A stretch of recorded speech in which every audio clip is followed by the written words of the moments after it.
കർത്താവായ യേശുക്രിസ്തുവിൻ്റെ അതിവിശുദ്ധ നാമത്തിൽ നിങ്ങൾക്കേവർക്കും ഞാൻ എൻ്റെ സ്നേഹവന്ദനത്തെ അറിയിക്കുകയും ഇഗ്നൈറ്റ് ദ ഹോപ്പിലേക്ക് നിങ്ങളെ സ്വാഗതം ചെയ്യുകയും ചെയ്യുന്നു.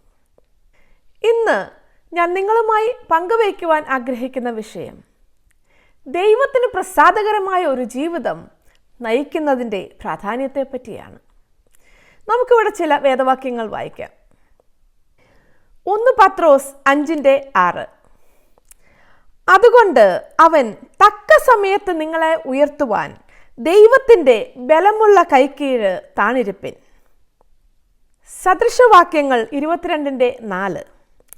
താഴ്മയ്ക്കും യഹോവ ഭക്തിക്കും ഉള്ള പ്രതിഫലം ധനവും മാനവും ജീവനുമാകുന്നു. നാം എല്ലാവരും ദൈവത്തിൻ്റെ പ്രീതി, അവൻ്റെ പ്രസാദം സമ്പാദിക്കുവാൻ താല്പര്യമുള്ളവരാണ്, അല്ലേ? എന്നെ കേൾക്കുന്ന ആരെങ്കിലും ദൈവത്തിൻ്റെ പ്രീതി സമ്പാദിക്കാൻ ഇഷ്ടമല്ലാത്തവരുണ്ടോ? ആരും തന്നെ കാണുകയില്ല. ദൈവത്തിൽ വിശ്വസിക്കുന്ന ഓരോ വ്യക്തികൾക്കും ദൈവത്തെ പ്രസാദിപ്പിക്കുവാൻ താല്പര്യമുള്ളവരാണ്. ദൈവത്തിന് മുഖപക്ഷമില്ല. അവൻ്റെ സ്നേഹം വളരെ ആഴമേറിയതത്രേ. ദൈവത്തിൻ്റെ സ്നേഹം പരിപൂർണത ഉള്ളതാണ്. ഒരിക്കലും ദൈവം സ്നേഹിക്കുന്നത് മനുഷ്യൻ സ്നേഹിക്കുന്നത് പോലെയല്ല. മനുഷ്യൻ്റെ സ്നേഹത്തിനൊക്കെ പല നിബന്ധനകളുമുണ്ട്. നമ്മളുടെ കുറവുകൾ ഓർക്കാതെ നമ്മെ സ്നേഹിക്കുകയും കരുതുകയും ചെയ്യുന്ന ഒരു ദൈവമാണ്. അളവില്ലാത്ത നന്മകൾ നമ്മളുടെ മേൽ ചൊരിയുവാൻ ശക്തനായ ഒരു ദൈവമാണ് നമ്മളുടെ ദൈവം. ആ ദൈവത്തിൻ്റെ പ്രസാദത്തിന് കീഴിൽ ആയിരിക്കാൻ നാം ആഗ്രഹിക്കുന്നില്ലേ? നമുക്ക് വേദപുസ്തകത്തിൽ പല ഉദാഹരണങ്ങളും വായിക്കുവാൻ സാധിക്കും. ദൈവത്തിൻ്റെ പ്രീതി സമ്പാദിച്ചവരെ പറ്റി. നമുക്ക് എല്ലാവർക്കും അറിയാവുന്ന ഒരു വ്യക്തിയാണ് എസ്തേർ രാജ്ഞി. അഹശ്വേരോസ് രാജാവ് തൻ്റെ ഭാര്യയായ വസ്തി രാജ്ഞിയെ രാജ്ഞി സ്ഥാനത്തിൽ നിന്നും നീക്കം ചെയ്തു, എന്നേക്കുമായി മാറ്റി. അതിനു പകരം അവളേക്കാൾ നല്ലവളായ ഒരു രാജ്ഞിയെ കണ്ടുപിടിക്കുവാൻ ഉള്ള തിരക്കിൽ ആയി. തൻ്റെ ഭാര്യയായ വസ്തി തൻ്റെ കൽപ്പനകൾക്ക് വില കൊടുത്തില്ല, തൻ്റെ ആഗ്രഹങ്ങളെ മാനിച്ചില്ല, തൻ്റെ പദ്ധതികൾക്കൊന്നും അവൾ വഴങ്ങിയില്ല. അങ്ങനെ അവളുടെ സ്ഥാനം നഷ്ടപ്പെട്ടു. കാരണം അവൾക്ക് രാജാവിൻ്റെ പ്രീതി, പ്രസാദം പിടിച്ചു പറ്റുവാൻ സാധിച്ചില്ല. അവളുടെ അനുസരണക്കേട് കൊണ്ട്, അവളുടെ രാജാവിനോടുള്ള സമർപ്പണമില്ലായ്മ കൊണ്ട്. എസ്തേർ 2:1 മുതൽ 4 വരെയുള്ള വാക്യങ്ങളിൽ നമുക്ക് ഇപ്രകാരം വായിക്കാം. അതിൻ്റെ ശേഷം അഹശ്വേരോസ് രാജാവിൻ്റെ ക്രോധം ശമിച്ചപ്പോൾ അവൻ വസ്തിയെയും അവൾ ചെയ്തതിനെയും അവളെക്കുറിച്ച് കൽപ്പിച്ച വിധിയെയും ഓർത്തു. അപ്പോൾ രാജാവിൻ്റെ സേവകന്മാരായ ഭൃത്യന്മാർ പറഞ്ഞത്, രാജാവിന് വേണ്ടി സൗന്ദര്യമുള്ള യുവതികളായ കന്യകമാരെ അന്വേഷിക്കട്ടെ. രാജാവ് രാജ്യത്തിലെ സകല സംസ്ഥാനങ്ങളിലും ഉദ്യോഗസ്ഥന്മാരെ നിയമിക്കണം. അവർ സൗന്ദര്യമുള്ള യുവതികളായ സകല കന്യകമാരെയും ശേഖരിച്ച് ശൂഷൻ രാജധാനിയിലെ അന്തഃപുരത്തിൽ രാജാവിൻ്റെ ഷണ്ഡനായി അന്തഃപുര പാലകനായ ഹേഗായിയുടെ വിചാരണയിൽ ഏൽപ്പിക്കുകയും അവർക്ക് ശുദ്ധീകരണത്തിന് വേണ്ടുന്ന വസ്തുക്കൾ കൊടുക്കുകയും ചെയ്യട്ടെ. രാജാവിന് ബോധിച്ച യുവതി വസ്തിക്ക് പകരം രാജ്ഞിയായിരിക്കട്ടെ. ഈ കാര്യം രാജാവിന് ബോധിച്ചു. അവൻ അങ്ങനെ തന്നെ ചെയ്തു. വസ്തിയേക്കാൾ നല്ലവളായ ഒരു രാജ്ഞിയെ തേടി തൻ്റെ ഭൃത്യന്മാർ പോയിരിക്കുന്നു. അനേക യുവതികളെ രാജധാനിയിലേക്ക് കൊണ്ടുവന്നിരിക്കുന്നു. രാജാവിൻ്റെ പ്രീതി സമ്പാദിക്കുന്ന ഒരുവളത്രേ അടുത്ത രാജ്ഞിയാകുന്നത്. എന്താണത് നമ്മെ ഓർപ്പിക്കുന്നത്? ദൈവത്തെ പ്രസാദിപ്പിച്ച് ജീവിക്കുന്നതിൻ്റെ പ്രാധാന്യം അല്ലേ? നമ്മുടെ രാജാതിരാജൻ, കർത്താതികർത്തൻ ഒരു മണവാട്ടിയെ തിരയുന്നു. ഞാനും നിങ്ങളും അത്രേ കർത്താവിൻ്റെ മണവാട്ടി. ദൈവത്തിൽ വിശ്വസിക്കുന്ന ഒരു കൂട്ടം ജനം, ദൈവത്തിന് ജീവിതം സമർപ്പിച്ച ഒരു കൂട്ടം ദൈവമക്കൾ. എന്നെ കേൾക്കുന്ന പ്രിയപ്പെട്ടവരെ, ഇന്ന് ഞാനും നിങ്ങളും ആ കൂട്ടത്തിൽ ആയിരിക്കുന്നുവോ? എങ്ങനെ നാം ദൈവത്തിൻ്റെ പരിശുദ്ധാത്മാവിന് കീഴ്പ്പെട്ട് ജീവിക്കുവാൻ സാധിക്കും? ഇന്ന് എന്നെ കേൾക്കുന്ന പ്രിയപ്പെട്ടവരെ, നമുക്ക് നമ്മെ തന്നെ ഒന്ന് വിലയിരുത്താമോ? നമ്മുടെ ജീവിതം എന്തെന്ന്, നാം എങ്ങനെ നമ്മുടെ ജീവിതയാത്ര തുടരുന്നു എന്നൊക്കെ നമുക്കൊന്ന് ചിന്തിക്കാം. ദൈവത്തിന് നാം എന്ത് സ്ഥാനമാണ് കൊടുത്തിരിക്കുന്നത്? നമ്മെപ്പറ്റിയുള്ള ദൈവത്തിൻ്റെ പദ്ധതി എന്താണ്? അതൊക്കെ നമുക്കൊന്ന് ചിന്തിച്ചു നോക്കാം. പിതാവായ ദൈവം തൻ്റെ ഏകജാതനായ പുത്രന് ഒരു മണവാട്ടിയെ തേടുന്നു. അഹശ്വേരോസ് രാജാവിൻ്റെ കൊട്ടാരത്തിൽ കൊണ്ടുവന്നിരിക്കുന്ന യുവതികളെല്ലാവരും സൗന്ദര്യമുള്ളവരായിരുന്നു, പല കഴിവുകളും ഉള്ളവരായിരുന്നു. രാജാവിന് ഒരു വ്യക്തിയെ മാത്രം ആയിരുന്നു ആവശ്യം. അവന് ഏറ്റവും പ്രസാദം തോന്നുന്ന ഒരു കന്യകയെ. ആ കന്യകമാരുടെ കൂട്ടത്തിലാണ് എസ്തർ എത്തിയിരിക്കുന്നത്. ഹദാസ എന്ന് പേരുണ്ടായിരുന്ന ഒരു യഹൂദ പെൺകുട്ടിയായിരുന്നു എസ്തർ. തനിക്ക് തൻ്റെ മാതാപിതാക്കൾ നഷ്ടപ്പെട്ടിരുന്നു. തൻ്റെ ഒരു ബന്ധുവാണ് തന്നെ വളർത്തിയത്, മൊർദെഖായി. വന്നിരിക്കുന്ന കന്യകമാരെ രാജാവിന് വേണ്ടി ഒരുക്കിയെടുക്കുന്ന ജോലി ഹേഗായി എന്ന ഷണ്ടൻ്റേതായിരുന്നു. അവർക്ക് സകല മാർഗനിർദ്ദേശങ്ങളും കൊടുത്ത് എങ്ങനെയൊക്കെ തയ്യാറാകണം, എങ്ങനെയെല്ലാം പെരുമാറണം എന്നെല്ലാം ഹേഗായി ഈ കന്യകമാർക്ക് ബുദ്ധി ഉപദേശിച്ച് കൊടുത്തിരുന്നു. എസ്തർ 2:8-9 വരെയുള്ള വാക്യങ്ങളിൽ ഇപ്രകാരം വായിക്കാം. രാജാവിൻ്റെ കൽപ്പനയും വിധിയും പരസ്യമായപ്പോൾ അനേക യുവതികളെ ശേഖരിച്ച് ശൂഷൻ രാജധാനിയിൽ ഹേഗായിയുടെ വിചാരണയിൽ ഏൽപ്പിച്ച കൂട്ടത്തിൽ എസ്തറിനെയും രാജധാനിയിലെ അന്തഃപുര പാലകനായ ഹേഗായിയുടെ വിചാരണയിൽ കൊണ്ടുവന്നു. ആ യുവതിയെ അവന് ബോധിച്ചു, അവളോട് പക്ഷം തോന്നി. അവൻ അവളുടെ ശുദ്ധീകരണത്തിന് വേണ്ടുന്ന വസ്തുക്കളെയും ഉപജീവന വീതത്തെയും രാജധാനിയിൽ നിന്ന് കൊടുക്കേണ്ടുന്ന 7 ബാല്യക്കാരത്തികളെയും അവൾക്ക് വേഗത്തിൽ കൊടുത്തു. അവളെയും അവളുടെ ബാല്യക്കാരത്തികളെയും അന്തഃപുരത്തിലെ ഉത്തമമായ സ്ഥലത്ത് ആക്കി. എസ്തർ മറ്റുള്ള കന്യകമാരിൽ വെച്ച് വളരെ വ്യത്യസ്തയായിരുന്നു. അവളിൽ ദൈവതേജസ് വ്യാപരിച്ചിരുന്നിരിക്കാം.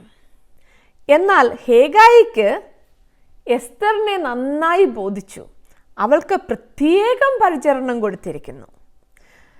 വളരെ ഉത്തമമായ സ്ഥലത്താണ് എസ്തറിനെയും തൻ്റെ ബാല്യക്കാരത്തികളെയും പാർപ്പിച്ചത്. അവൾക്ക് വേണ്ടതെല്ലാം ഹേഗായി പെട്ടെന്ന് തന്നെ വേഗമാണ് ചെയ്തു കൊടുത്തത്. ഹേഗായി രാജാവിന് വേണ്ടി എസ്തറിനെ വളരെ ശ്രദ്ധാപൂർവം ഒരുക്കിയെടുത്തു. അവളെ കണ്ടാൽ രാജാവിന് പ്രസാദം തോന്നുവാൻ ഒക്കെയുള്ള തരത്തിൽ ഹേഗായി അവളെ പരിചരിച്ചു, അവളെ സഹായിച്ചു. തയ്യാറെടുപ്പില്ലെങ്കിൽ പലപ്പോഴും നാം നിരാശയിൽ എത്തിച്ചേർന്നേക്കാം. നാം ഒരു പരീക്ഷ എഴുതണമെങ്കിൽ നാം അതിന് തയ്യാറെടുക്കും, അല്ലേ? തയ്യാറില്ലാതെ പോയാൽ ചിലപ്പോൾ പരാജയമല്ലേ സംഭവിക്കുന്നത്? നമുക്ക് നമ്മുടെ ജീവിതത്തിനെ പറ്റി ഒന്ന് ചിന്തിക്കാം.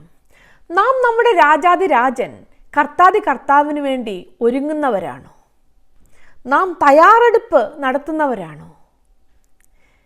എസ്തേർ ഹേഗായിയുടെ നിർദ്ദേശങ്ങൾ അനുസരിച്ച് തയ്യാറായതുപോലെ ദൈവത്തിൻ്റെ പരിശുദ്ധാത്മാവിൻ്റെ നിർദ്ദേശമനുസരിച്ച് നടത്തിപ്പനുസരിച്ച് നാം നമ്മുടെ രാജാവിന് വേണ്ടി തയ്യാറാകുന്നുണ്ടോ? നമുക്ക് വേണ്ടി നമ്മെ സകല സത്യത്തിലും വഴി നടത്തുവാൻ പരിശുദ്ധാത്മാവിനെ പിതാവായ ദൈവം നമുക്ക് നൽകിയിരിക്കുന്നു.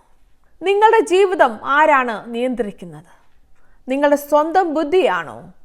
അതോ മറ്റ് ജീവിതങ്ങളാണോ? അതോ ദൈവത്തിൻ്റെ പരിശുദ്ധാത്മാവിന് പരിപൂർണമായി നിങ്ങളുടെ ജീവിതത്തിൻ്റെ നിയന്ത്രണം നിങ്ങൾ വിട്ടുകൊടുത്തിട്ടുണ്ടോ? നമ്മുടെ രാജാതിരാജൻ കർത്താതികർത്തൻ തൻ്റെ മണവാട്ടിക്കായി വേഗം വരുന്നു. താഴ്മയോടെ നമുക്ക് ദൈവസന്നിധിയിലേക്ക് കടന്നു വരാം. എസ്തർ രാജ്ഞി അവൾ താഴ്മയുള്ളവളായിരുന്നു.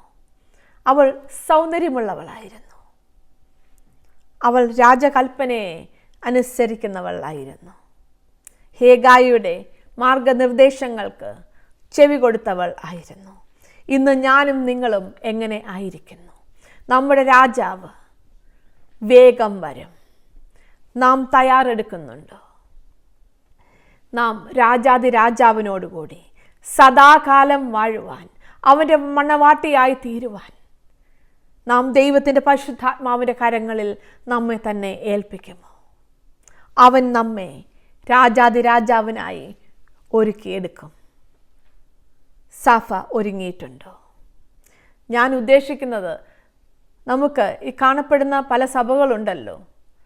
യാക്കോബ സഭ, കത്തോലിക്ക സഭ, പെന്തക്കോസ്റ്റൽ സഭ, ബ്രദറൻ സഭ, ഇതുപോലെയുള്ള സഭകളെപ്പറ്റി അല്ല ഞാൻ പറയുന്നത്. ദൈവത്തിൽ വിശ്വസിക്കുന്ന ഒരു കൂട്ടം ജനങ്ങളെപ്പറ്റി. കർത്താവായ യേശുക്രിസ്തുവിന് ജീവിതം സമർപ്പിച്ച് അവൻ്റെ പദ്ധതിക്കായി ഒരുക്കമുള്ള ഒരു കൂട്ടം ദൈവമക്കളെ പറ്റിയാണ് ഞാനിവിടെ സംസാരിക്കുന്നത്. ആർക്കെങ്കിലും സംശയമുണ്ടോ എങ്ങനെയാണ് ദൈവസന്നിധിയിൽ തയ്യാറെടുക്കുന്നത് എന്ന്? എങ്ങനെ നമുക്ക് രാജാതിരാജാവിന് വേണ്ടി തയ്യാറെടുക്കാം? അവൻ്റെ പദ്ധതികൾക്കായി ഒരുങ്ങാം. ദൈവം നമുക്ക് നൽകിയിരിക്കുന്ന വളരെ വിലപ്പെട്ട ഒരു സമ്മാനമത്രേ ഈ വിശുദ്ധ വേദപുസ്തകം. ഇത് എന്നും വായിക്കുകയും പഠിക്കുകയും ധ്യാനിക്കുകയും ചെയ്താൽ എങ്ങനെ പരിശുദ്ധാത്മാവിൻ്റെ നിയന്ത്രണത്തിൽ ആകാമെന്നും ദൈവത്തിന് പ്രസാദകരമായി ജീവിക്കാമെന്നും നമുക്ക് വളരെ വ്യക്തമായി മനസ്സിലാക്കുവാൻ സാധിക്കും. എന്നും വേദപുസ്തകം വായിക്കുന്നതും പഠിക്കുന്നതും ദൈവസന്നിധിയിൽ സമയം ചിലവഴിക്കുന്നതും ഒരു ദൈവ പൈതലിൻ്റെ ജീവിതത്തിൻ്റെ ഭാഗമായിരിക്കണം. നമ്മുടെ രാജാതിരാജാവിന് വേണ്ടി, കർത്താവിന് വേണ്ടി എങ്ങനെ നാം ഒരുങ്ങാം എന്ന് വളരെ വ്യക്തമായിട്ട് നമുക്ക് മനസ്സിലാക്കുവാൻ സാധിക്കും.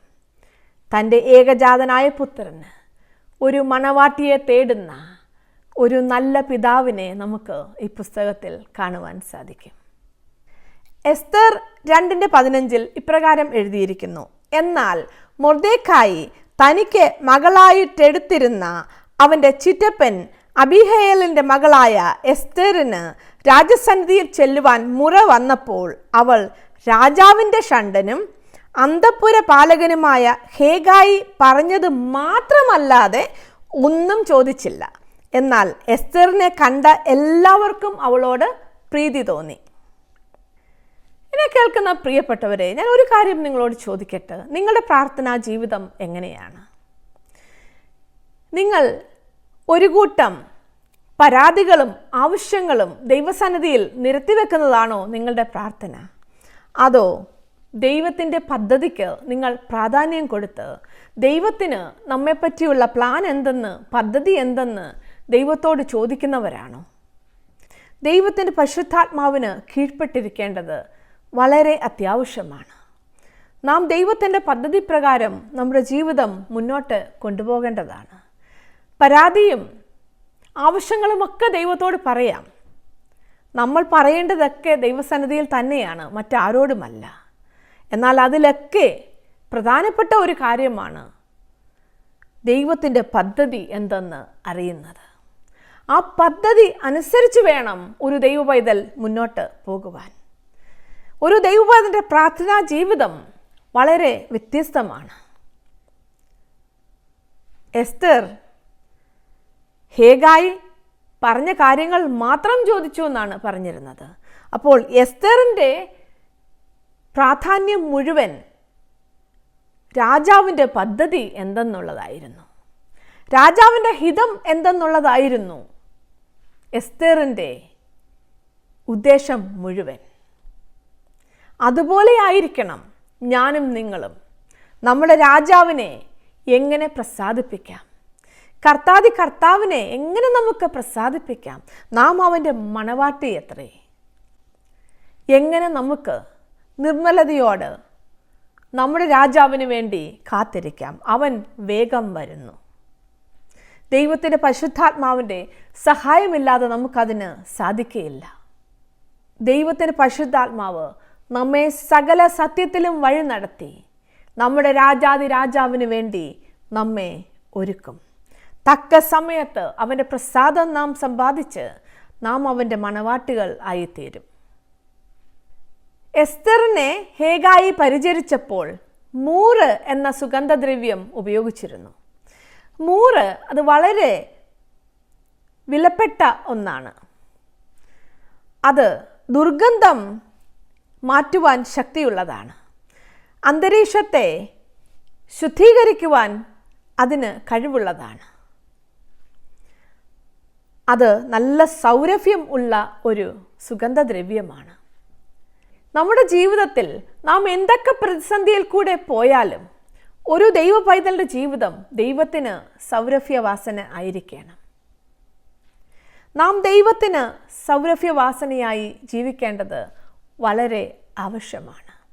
അത് ദൈവത്തിൻ്റെ പരിശുദ്ധാത്മാവിനെ ആശ്രയിച്ചെങ്കിൽ മാത്രമേ നമുക്ക് സാധിക്കുകയുള്ളൂ. ഹേഗായി മൂറുകൊണ്ട്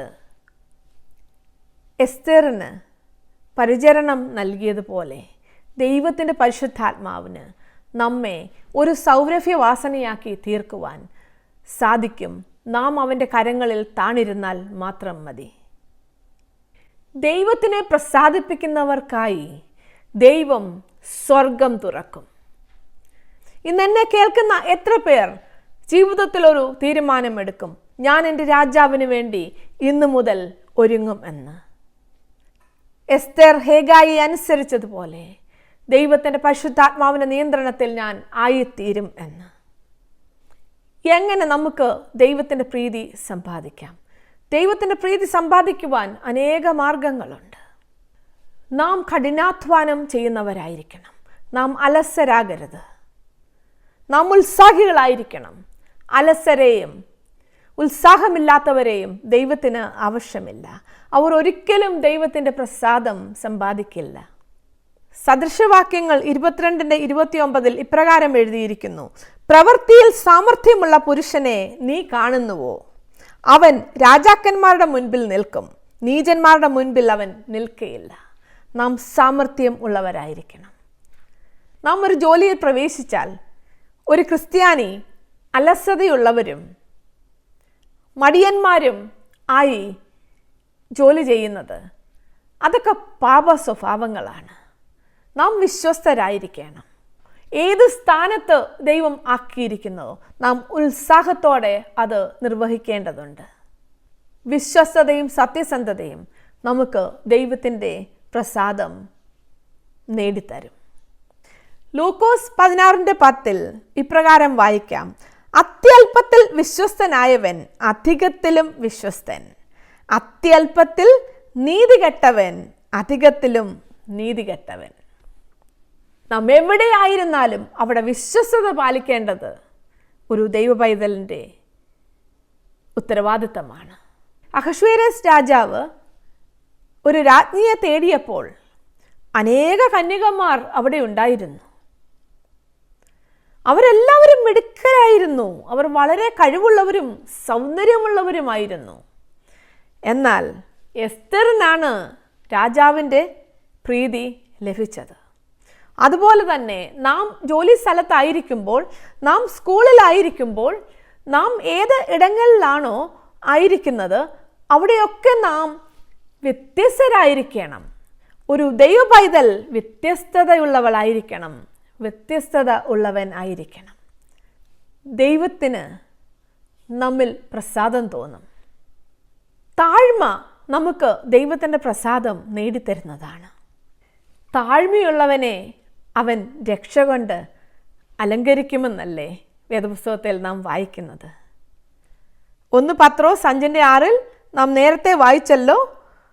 അതുകൊണ്ട് അവൻ തക്ക സമയത്ത് നിങ്ങളെ ഉയർത്തുവാൻ ദൈവത്തിൻ്റെ ബലമുള്ള കൈക്കീഴ് താണിരിപ്പിൻ. പ്രിയപ്പെട്ടവരെ, നമുക്ക് ദൈവസന്നിധിയിൽ താണിരിക്കാം. ദൈവത്തിൻ്റെ പരിശുദ്ധാത്മാവിൻ്റെ കരങ്ങളിൽ ഏൽപ്പിച്ച് നാം താഴ്മയുള്ളവരായി നമുക്ക് ഈ ലോകത്തിൽ ജീവിക്കാം. സദൃശവാക്യങ്ങൾ 22:4-5 വാക്യങ്ങളിൽ ഇപ്രകാരം എഴുതിയിരിക്കുന്നു: താഴ്മയ്ക്കും യഹോവ ഭക്തിക്കും ഉള്ള പ്രതിഫലം ധനവും മാനവും ജീവനുമാകുന്നു. വക്രന്റെ വഴിയിൽ മുള്ളും കുടുക്കും ഉണ്ട്. തൻ്റെ പ്രാണനെ സൂക്ഷിക്കുന്നവൻ അവയോട് അകന്നിരിക്കട്ടെ. താഴ്മയ്ക്കും യഹോവ ഭക്തിക്കും ഉള്ള പ്രതിഫലം ധനവും മാനവും ജീവനുമാകുന്നു. നമുക്ക് ദൈവത്തിൻ്റെ പ്രസാദം ലഭിക്കുമ്പോഴാണ് അതൊക്കെ നമ്മുടെ ജീവിതത്തിൽ സംഭവിക്കുന്നത്. നാം വിശ്വാസമുള്ളവരായിരിക്കണം. ദൈവത്തിൽ അടിയുറച്ച് വിശ്വസിക്കുന്നവരായിരിക്കണം. എങ്കിൽ നമുക്ക് ദൈവത്തിൻ്റെ പ്രസാദം ലഭിക്കും. നമുക്ക് ദൈവത്തിൻ്റെ നീതി ലഭിക്കും. അനുസരണക്കേടിലൂടെ നമുക്ക് നഷ്ടപ്പെട്ട ഒന്നും നമുക്ക് തിരിച്ചെടുക്കുവാൻ സാധിച്ചില്ലെന്ന് വരും.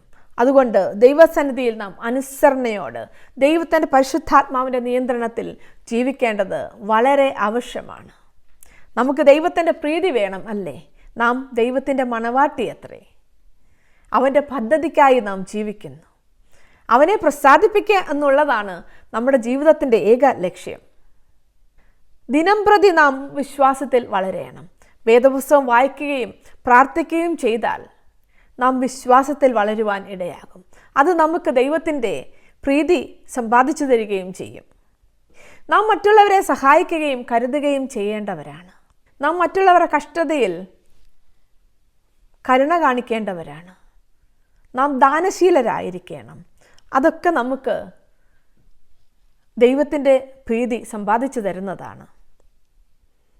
അപ്പോസ്തല പ്രവൃത്തികൾ 10:1-4 വരെയുള്ള വാക്യങ്ങളിൽ ഇപ്രകാരം എഴുതിയിരിക്കുന്നു: കൈസര്യയിൽ ഇത്താലിക എന്ന പട്ടണത്തിൽ കൊർന്നല്യോസ് എന്ന് പേരുള്ള ഒരു ശതാധിപൻ ഉണ്ടായിരുന്നു.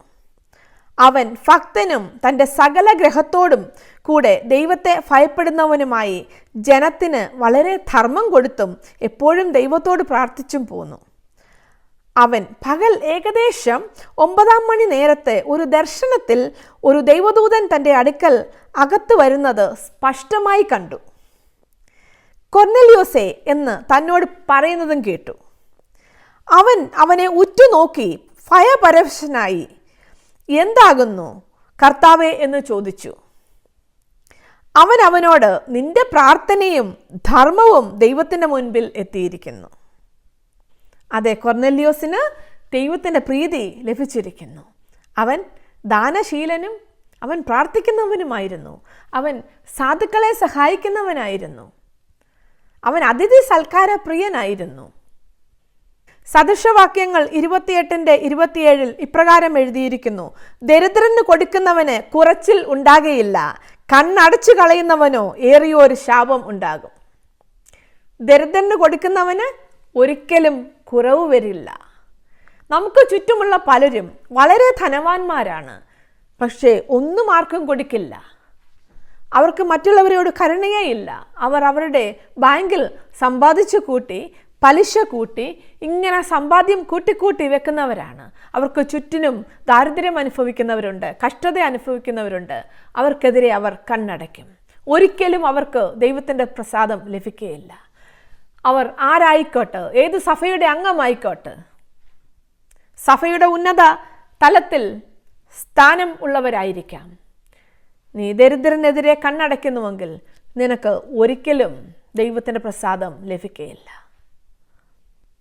നാം നല്ല രീതിയിൽ ജീവിക്കേണ്ടവരാണ്. ദൈവത്തിനെ പ്രസാദിപ്പിച്ച് ദൈവത്തിനും മനുഷ്യർക്കും കൊള്ളാവുന്നവനായി നാം ഈ ലോകത്തിൽ ജീവിക്കേണ്ടത് വളരെ അത്യാവശ്യമുള്ള കാര്യമാണ്. നമുക്ക് ദൈവത്തിൻ്റെ പ്രീതി ലഭിക്കണം. നമ്മുടെ രാജാവിന് വേണ്ടി നമുക്ക് ഒരുങ്ങാം. ഈ അന്ത്യകാലത്ത് സഭ എഴുന്നേൽക്കേണ്ടത് ആവശ്യമുണ്ട്. ദൈവത്തിനായി, തൻ്റെ പദ്ധതിക്കായി നാം എഴുന്നേൽക്കാം. അവനായി നമുക്ക് കാത്തിരിക്കാം. ദൈവത്തിൻ്റെ പരിശുദ്ധാത്മാവിൻ്റെ കരങ്ങളിൽ നമുക്ക് നമ്മെ തന്നെ ഏൽപ്പിക്കാം.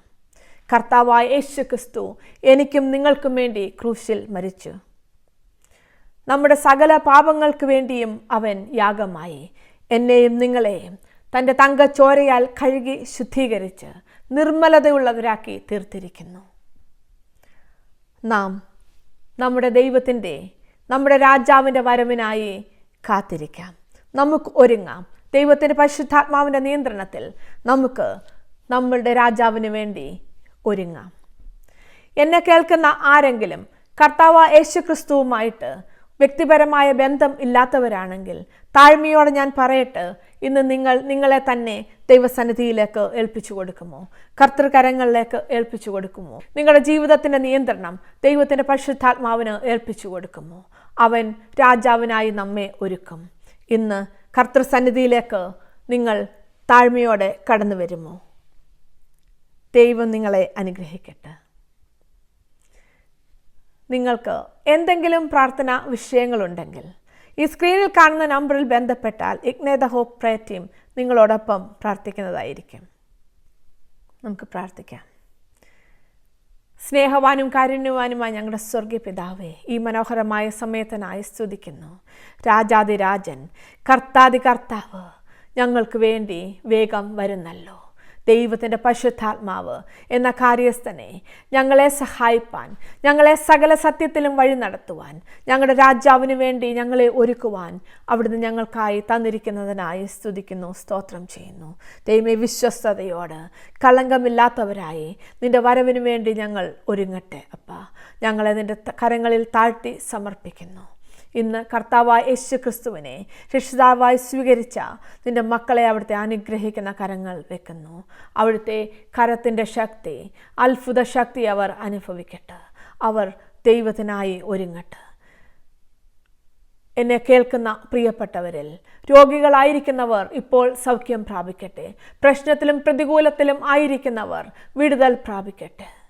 രാജാതിരാജൻ്റെ മുഖശോഭ കണ്ട് അവർ രാജാവിൻ്റെ പദ്ധതിക്കായി ഒരുങ്ങട്ടെ. സകല മാനവും മഹത്വവും അവിടുന്ന് പ്രാർത്ഥന കേട്ടതിനായി സ്തുതിക്കുന്നു. സകലവും ഞങ്ങൾക്ക് വേണ്ടി ജീവൻ വെച്ച പുത്രൻ്റെ നാമത്തിൽ തന്നെ, ആമേൻ. സ്നേഹമായവൻ ഇറങ്ങി നമ്മെ രക്ഷിച്ചു. നമുക്ക് വേണ്ടി അവിടുന്ന് മരിച്ചു, നമ്മോടൊപ്പം നടന്നു.